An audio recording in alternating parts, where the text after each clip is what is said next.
35 años atrás, los herederos de la dictadura franquista todavía consideraban enemigos mortales a los comunistas, pese a que estos hubieran llamado a una reconciliación nacional desde los duros tiempos de la posguerra. Entonces, Santiago Carrillo era el líder político más odiado por la vieja derecha española. Amigos, demócratas, revolucionarios españoles.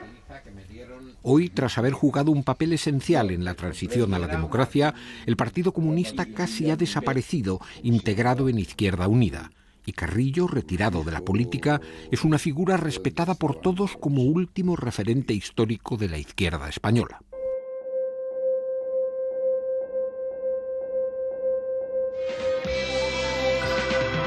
Muy buenas tardes a todos, señoras y señores. Interrumpimos la programación a las 7:20 de la tarde para ofrecerles una información de alcance. El Partido Comunista de España ha sido legalizado. Aquel Sábado Santo de 1977, cuando el Partido Comunista fue legalizado por sorpresa, sería una fecha clave en la transición política española. La audacia de Adolfo Suárez, que desde el gobierno supo enfrentarse a los poderes fácticos del franquismo, fue correspondida de forma prudente y realista por Santiago Carrillo, que supo renunciar a utopías revolucionarias para contribuir a que la democracia se abriera paso en España tras 40 años de dictadura, con un legado tenebroso de tumbas, cárceles y exilios. Yo creo que en la transición hicimos lo que teníamos que hacer.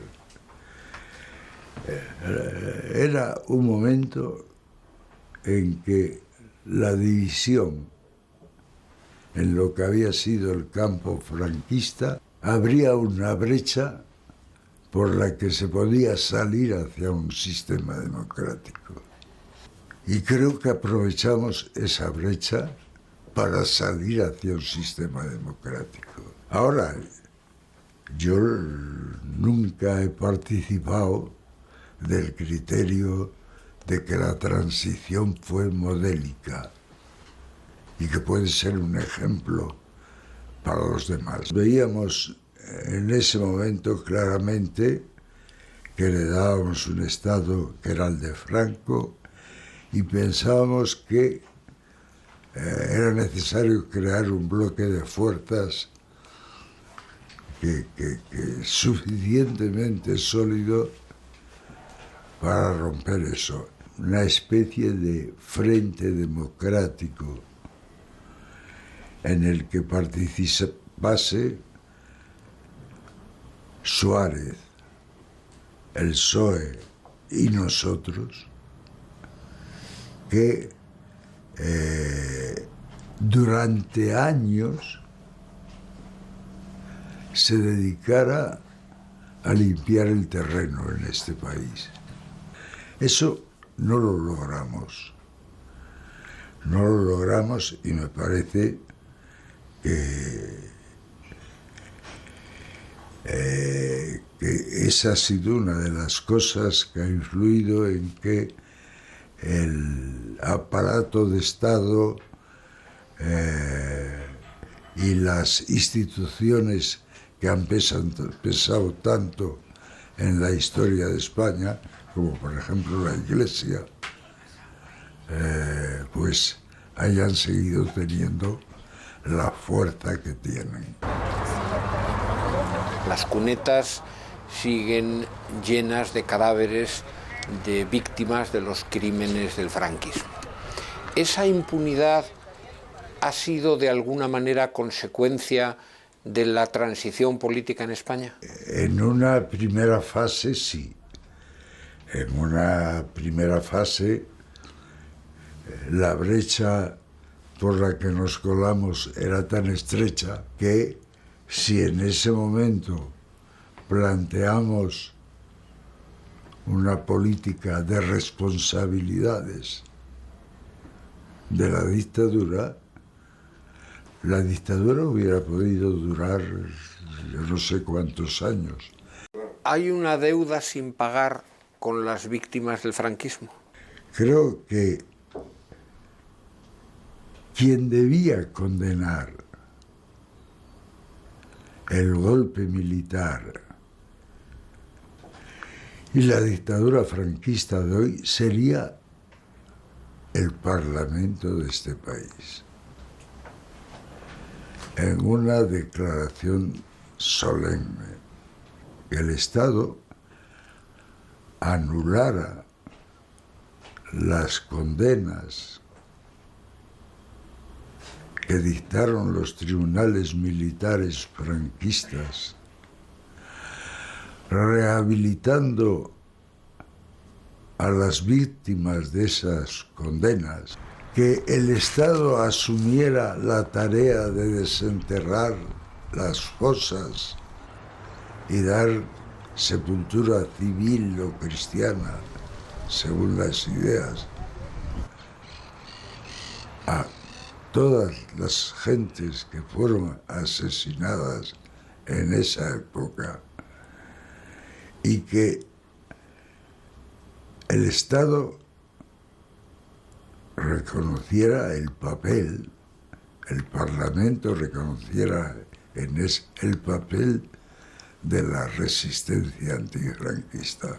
Al lado de la bandera de nuestro partido, que sigue y seguirá siendo roja. Usted aceptó la bandera bicolor y aceptó la monarquía como sistema de gobierno.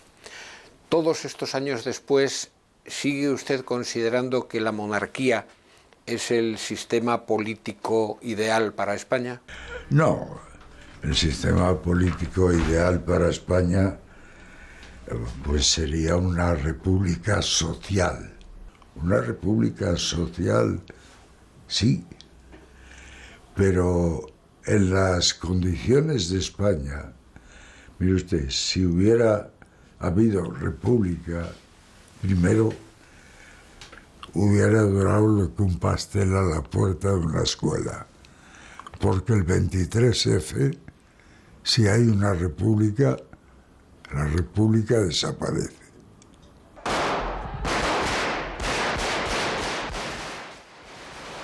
Confirmo que he ordenado a las autoridades civiles y a la Junta de Jefes de Estado Mayor este rey tiene todas las medidas necesarias el mérito para mantener el de haber orden contribuido a abrir esa brecha que nos permitió colarnos y recuperar libertades en este país. Hoy pienso que no es el momento todavía de dividir al país por república o por monarquía. Más que república o monarquía, para mí el problema es qué clases sociales son las que juegan un papel hegemónico en el país. En la ventana vamos ya a saludar a Santiago Carrillo. Hola, Santiago. Hola, Gemma, ¿qué tal? ¿Qué tal? Buenas tardes. Con 97 años, Santiago Carrillo se mantiene activo, haciendo gala de una memoria y de una lucidez envidiables. Las tardes de los lunes acude a los estudios de la cadena SER, en el centro de Madrid, para participar en una tertulia de actualidad. Su oponente es ahora Rodolfo Martín Villa, como antes lo fueron Miguel Herrero de Miñón y Alberto Oleart. Es un diálogo de sabios, con criterios forjados en sus experiencias políticas. Señor Carrillo, ha sido usted protagonista y testigo de la historia de la izquierda durante más de 80 años. ¿El balance final de esa izquierda es una derrota? Hombre, si nos limitamos a ver la situación en el día de hoy, es fácil llegar a la conclusión de que ha sido una derrota. Pero en el siglo XX hemos vivido momentos de victoria de esa izquierda. Lo que pasa es que el mundo da muchas vueltas y al final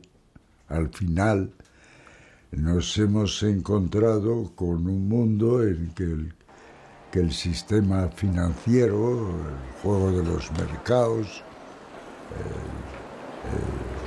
las finanzas casino, han terminado dominando la situación y provocando la crisis que estamos viviendo hoy, en la que se están tomando por parte de gobiernos, algunos socialdemócratas, otros de derecha, medidas que son una rectificación profunda, un retroceso brutal a los avances que hubo en el siglo pasado. Así se ve la fuerza del PP, así se ve la fuerza del PP. ¿Todos aquellos ideales siguen teniendo vigencia o han pasado a formar parte de la historia? Los ideales siguen mantenidos por una gran parte de la población que sigue teniendo ideas de izquierda. Mi impresión es que de lo que fue la socialdemocracia y lo que fue el comunismo y de lo que fue en algunos países el movimiento libertario, hoy tiene que surgir una nueva izquierda. Cuando el capitalismo ha llegado al grado más alto de internacionalización, la oposición a ese sistema se mantiene encerrada en las fronteras nacionales. Y el salto que hay que dar hoy es a una izquierda nueva que no se encierre en sus fronteras. Usted ha conocido y ha tenido ocasión de hablar con los máximos dirigentes de la izquierda del siglo XX. ¿Quiénes han sido los que más le han impresionado y los que más le han decepcionado? Hombre, el que más me ha decepcionado sin ninguna duda es Stalin, porque durante muchos años pues, los comunistas hemos tenido hacia Stalin una actitud poco racional, considerándole pues un hombre, un demiurgo, un hombre de un talento sobrenatural. Ha sido el periodo de infancia, pudiéramos decir, del movimiento comunista.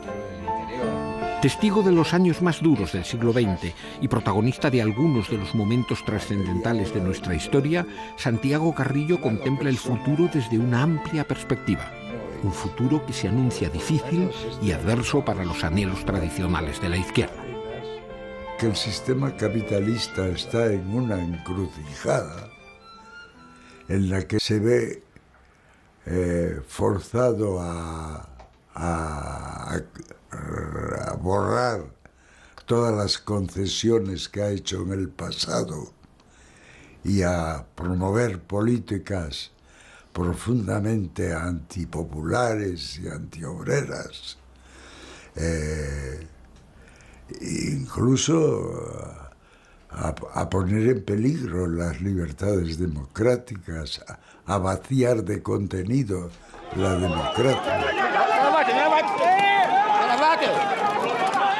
Uno piensa que Europa no puede resistir los recortes, las reformas antipopulares, lo que se llama la política de austeridad, mucho tiempo.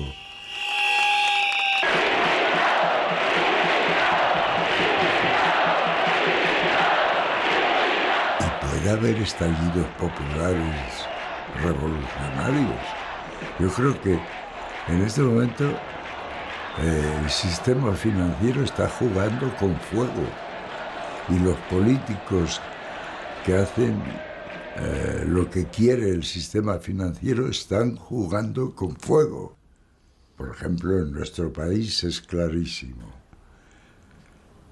5 millones largos de parados. La perspectiva de que en este año haya incluso cientos de miles más de parados. Y el año que viene a pesar de todo lo que dicen, será peor. No puede uno imaginar que eso suceda sin que surja una respuesta de la desesperación. Nuestra federación ha comprometido su palabra de reclutar... En la intensa vida de Santiago Carrillo siempre se mezclaron las luchas políticas con sus vivencias personales. Y cuando el viejo león comunista vuelve la vista atrás, hacia la lejanía de su juventud, resulta imposible separar sus recuerdos más íntimos y los hechos históricos. Hay que organizar la resistencia hasta ponernos en condiciones de conseguir la victoria apretando a Franco.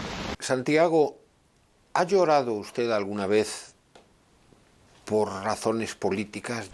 Momentos amargos he conocido muchos. Yo diría que los más amargos fueron el final de la Guerra de España y luego el final de mi militancia en el Partido Comunista. Llorar no he llorado, más que yo recuerde, más que un día me parece que de marzo del 39, que estando en París, esperando turno para volver a la zona centro-sur, Luis Cabo Giorla me informó a la vez del golpe de Casado y de la muerte de mi madre. Y ese día lloré por la muerte de mi madre, pero tanto por la muerte de mi madre como por la participación de mi padre en ese golpe. ¿No?